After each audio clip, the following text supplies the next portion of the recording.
Bonjour, chère famille de Foyer Jeunesse.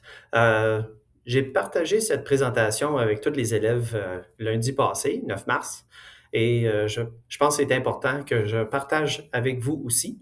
Et je crois que par cette présentation vidéo, va être plus simple que de juste l'envoyer par courriel. Alors, c'est sur la discipline progressive. C'est quoi la discipline progressive? Ben, c'est une méthode de gestion éducative à l'école qui utilise une série d'étapes graduelles pour corriger un comportement inacceptable, allant d'avertissements légers à des sanctions plus sévères. Elle vise à améliorer la performance ou le comportement de l'individu à l'école. Donc, voici une petite définition de c'est quoi. Discipline progressive à l'école, c'est quoi la liste d'incidents sur lesquels on va justement noter? Donc, lorsque vous voyez, on manque de respect envers les adultes, donc continuer de parler en anglais avec un adulte, même après une demande de parler en français, dire des mots vulgaires, des gestes inappropriés, des remarques sexistes, racistes, homophobes ou de la malhonnêteté, juste comme mentir, pas dire la vérité. Un manque de respect envers un autre élève, donc bousculer, intimider, ou violences physiques ou verbales, de l'harcèlement, encore des grossièretés, des gestes inappropriés et des remarques, puis aussi encore des mensonges. D'autres au niveau de la salle de classe, donc déranger intentionnellement, donc faire exprès, euh, donc des commentaires déplacés, défier l'autorité, parler fort, se déplacer, puis continuer à parler en anglais, même si l'enseignant te dit Hey, parle-moi en français. Oui, ça l'arrive. Donc, c'est pour ça que ces incidents-là sont là. Il y a aussi un manquement général juste au code de vie de l'école que tous les élèves ont reçu au début de l'année. Ignorer les directives des surveillants pendant les pauses nutritives et aussi pendant les récréations. Jouer dans les salles de bain, vous avez vu des courriels passer à ce niveau-là, puis même vandaliser les salles de bain aussi font partie. Cette liste, bien sûr, n'est pas exhaustive, mais ça donne un bon moyen de partir quelque chose au moins pour pouvoir noter les différents événements ou incidents qui se passent. Donc, le document a 6 incidents. Premier incident, on va donner, comme vous voyez, on va mettre la date, on va dire qu'est-ce que l'élève a fait, qui a intervenu avec l'élève, qui a mis le comportement et la personne aura une discussion avec l'élève. Par la suite, un deuxième incident, si c'est pour la même chose, s'il faut encore la même affaire, avoir une discussion avec deux adultes du comité de comportement positif pour justement aider l'élève à ne pas faire ça et lui demander aussi, bien sûr, qu'est-ce que tu devrais faire. Donc, revenir sur le côté positif des choses. Le comité de comportement, il y a moi-même, deux TES et une enseignante ressource du foyer bien-être qui fait partie de ce comité-là. Si un troisième incident arrive, ben là, on passe à la salle de réflexion. Il y a un courriel qui va être envoyé à la maison, même que probablement, il y aurait des courriels envoyés à la maison pour le deuxième incident, juste pour pouvoir peut-être éviter le troisième, avoir une discussion avec votre enfant. Puis ici, encore, c'est la même chose, avoir une discussion avec votre enfant, mais aussi, il y a des lettres d'excuses. On a fait des modèles de lettres d'excuses pour que les élèves puissent bien s'excuser à la personne auquel ils ont fait l'incident. Pour les plus jeunes, il y aurait des scénarios sociaux, qu'est-ce qui est vert puis qu'est-ce qui est rouge que on va organiser pour eux. Et quand je dis les plus jeunes, on parle surtout de la première à la sixième année ici. Un quatrième incident, donc c'est un téléphone direct avec vous de ma part, possiblement en compagnie de votre enfant aussi, pour qu'on puisse justement discuter au téléphone de ce qui se passe, comment ça se fait que ce comportement-là revient.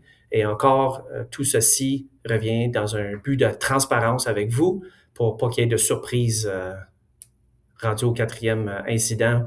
Vous aurez reçu des courriels auparavant pour les 1, 2, 3 et le quatrième incident, ben là, ce ne sera pas une surprise d'avoir le téléphone.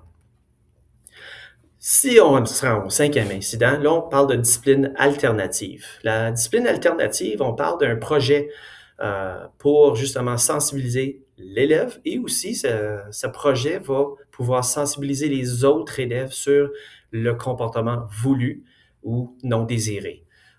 On ferait des retraits internes au niveau des récréations et possiblement même après les heures scolaires, si ça fonctionne avec votre horaire, c'est mieux. On reste après les heures scolaires pour que l'élève travaille sur ce projet-là et bien sûr accompagné d'un des membres du comité de comportement positif. Ça, bien sûr, on s'organise entre l'école et la maison pour ça si jamais on arrive à travailler après les heures scolaires.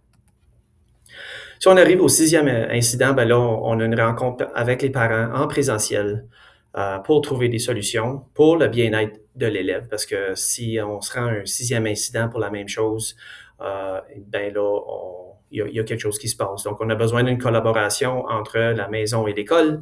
On a aussi possiblement des services de travail social qui peuvent être offertes, donc des services internes ici à l'école ou externes comme Boussole, des endroits comme ça.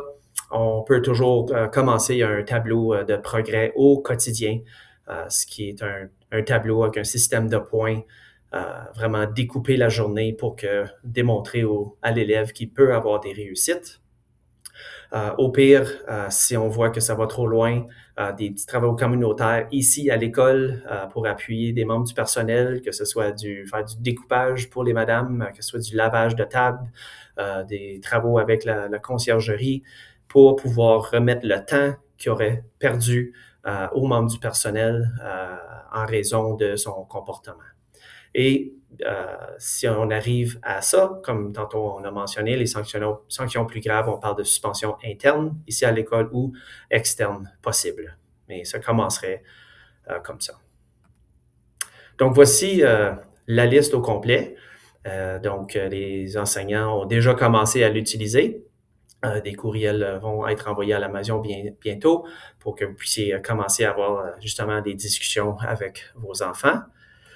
Ici, ben, les comportements auxquels on ne réagit pas, ben, ça devient un comportement accepté. J'ai bien aimé cette citation-là.